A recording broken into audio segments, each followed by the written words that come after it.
I'm going to talk about compositions of functions. All right? So compositions are a procedure to create new functions out of existing functions. Let me show you some examples. Suppose f of x was equal to x plus 4 and g of x was equal to 2x.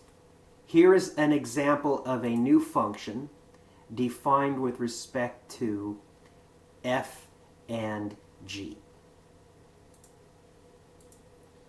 So f of g of x. Now let me show you what this notation means. This is a process to calculate a new function value with respect to a given x value. What you do is you first evaluate the function inside the outer parentheses. So that would be the g function. Okay? Then that whatever you get for an answer, you evaluate the outer function, the f function, with respect to that answer. All right? So let's do an example. F of g of, let's say, 1. All right? So let me repeat what I said. We first evaluate the function inside the outer parentheses, so the function g with respect to x equals 1. And that would give us g of 1 is 2. Okay, so now we can replace g of 1 with 2. Once we do that, now we can evaluate the outer function f with respect to that answer. So with respect to 2. And f of 2 is equal to 6. All right, let's try another example. F of g of 0. So I'm going to evaluate the function inside the outer parentheses, the g, with respect to 0. G of 0 is 0, so I'm going to make the substitution. Substitute 0 for g of 0. Now I can evaluate the outer function f with respect to 0. F of 0 gives 0 plus 4, or 4. Okay? Now, in general, for some value denoted by x, g of x will equal 2x. So f of g of x, we will be, in general, replacing g of x with some expression that corresponds to 2x. So we can say that that's equal to f of 2x, right? And f of 2x is equal to 2x plus 4. So look at what we've just done. We've just found a new expression equal to this new function, which is a composition of the functions f and g. Okay? And you'll notice that if you evaluate 2x plus 4 with respect to x equal to 1 and x equal to 0, you will get the values that we found, the 6 and the 4. All right? Now, this is not the only composition with respect to the functions f and g. Let me show you another one. G of f of x. All right? Now, for this composition, the function inside the outer parentheses is the f. Now, let me show you that this is not the same procedure, and it doesn't give you the same function. All right? It doesn't give you an equivalent function. So f, let's do the same. Let's evaluate for this new function for x equal to 1 and x equal to 0. So for x equal to 1, I evaluate the f of 1 first, and that gives 1 plus 4, so 5. Now I substitute 5 for f of 1. Now I calculate g of 5, which is 2 times 5, so 10. All right? And now I do g of f of 0. And I evaluate the function inside the outer parentheses again first. So f of 0, that gives 0 plus 4, or 4. So now I substitute 4 for f of 0. Finally, I calculate g of 4, which is 2 times 4, or 8. In general, for a value denoted by x, f of x will be equal to a value that corresponds to the expression x plus 4. So we can replace f of x with x plus 4. And what is g of x plus 4? Well, you take x plus 4 and multiply that binomial by 2. So 2 times x plus 4, or 2x plus 8. Once again, if you evaluate 2x plus 8 for x with respect to x equal to 1 and x equal to 0, you will see that you get the values that we found, the 10 and the 8. I hope that what I mean by a composition of functions is clear. Let me explain it another way, just in case this was a little unclear. So remember that you can think about functions as machines, that you feed them numbers and they spit out other numbers. So there's input numbers and output numbers. Okay? So let me make a machine that represents the f of x function. And let's say I drop numbers in the top and it spits out numbers out the right side. All right, so this is the x plus 4 function. Okay, now let's say that I also had a machine called a 2x machine. That, of course, corresponds to the function g. And let's say that I had it set up so that it would capture the output from the first function.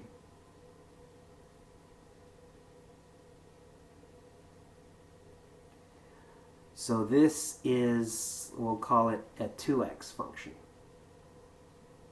Okay, so remember how functions work. So if I drop a 1 into the x plus 4 function, then it'll replace the x with a 1, so I'll get a 5. So a 5 will come out of the first machine. And now the 5 is immediately going to get fed into the 2x machine, and out is going to come a 10. Okay? So that is analogous, or that corresponds to the g of f of 1 calculation that we did, where we found that that was equal to 10. Okay? So if that helps you to understand what's going on with compositions, then go ahead and think about them that way.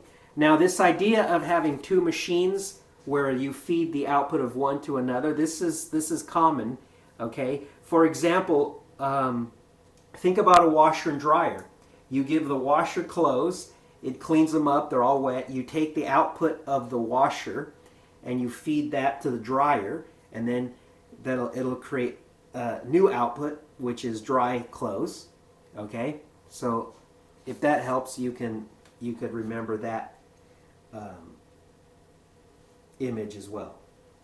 All right? Now, let's do some more examples with respect to compositions so that we get more practice with this idea.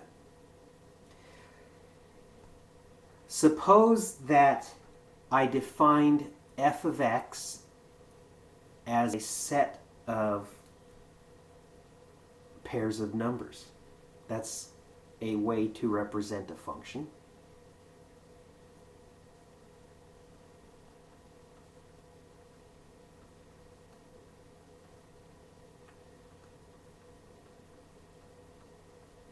Okay, and also let's assume I defined a function g similarly.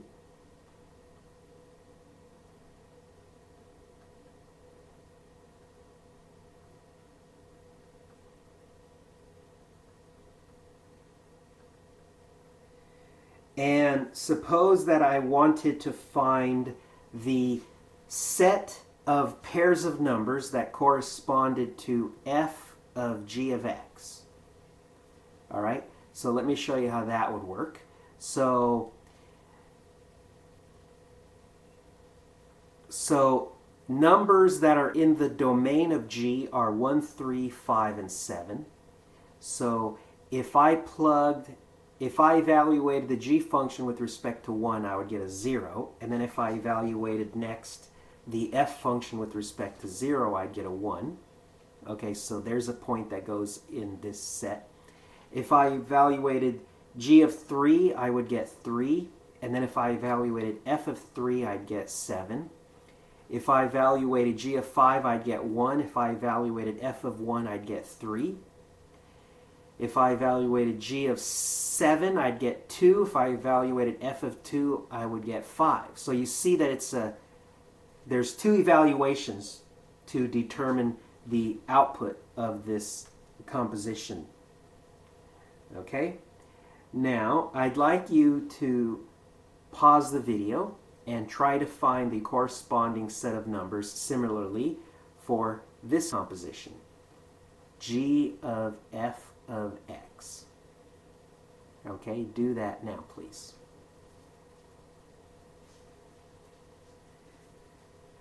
All right, so I'll go ahead and do it as well. So I'm going to evaluate the function f for all the numbers in its domain. So f of 0 would give 1, g of 1 would give 0. F of 1 would give 3, g of 3 would give 3. F of 2 would give 5, g of 5 would give 1. F of 3 would give 7, g of 7 would give 2. Okay, and I hope that's what you got. All right, let's try some more examples. Suppose that P of x was equal to the absolute value of x, and suppose that Q of x was equal to x minus 4, and suppose that H of x was equal to the composition of, or a composition of the functions P and Q. All right, can you tell me what is H of negative 3, and also what is the domain in range of H? Okay, so pause the video and work that out, please. So I'll go ahead and do that now. So P of Q of minus 3. Q of minus 3 is minus 7. So I need to find P of minus 7, which is 7. Okay. Now, as far as what the domain is, I can find the domain of the Q function includes all values. The domain of the function P includes all values. So the domain includes all values. Okay, so all values, there's no restriction on the set of possible x values. All right. What about the range? So we can find or let's say it this way: the range of Q is also all values. However, the range of P is values greater than or equal to 0. So for the range, we're going to say y greater than or equal to 0. All right?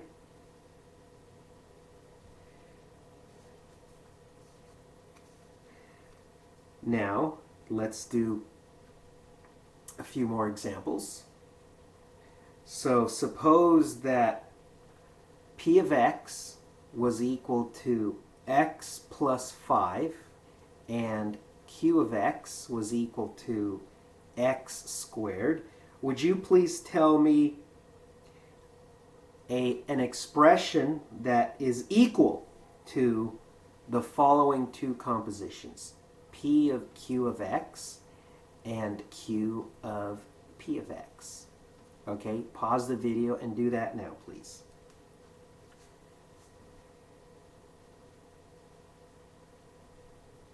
All right, I'll go ahead and work it out. So P of Q of x is equivalent to P of x squared, which is equivalent to x squared plus 5. All right. And Q of P of x is equivalent to Q of x plus 5, which is equivalent to x plus 5 squared.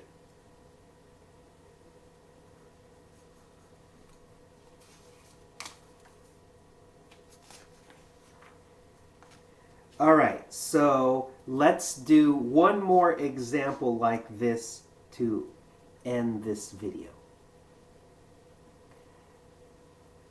Suppose that P of x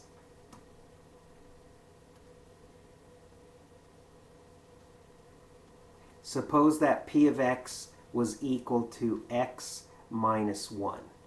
Could you tell me an expression equal to the following composition, P of x? So that's a perfectly valid composition. You can use the same function more than once. In fact, as an extra problem, can you find this composition of functions? Or 3 copies of a function, let's say. Okay, so pause the video and try to find equivalent expressions for those 2 compositions.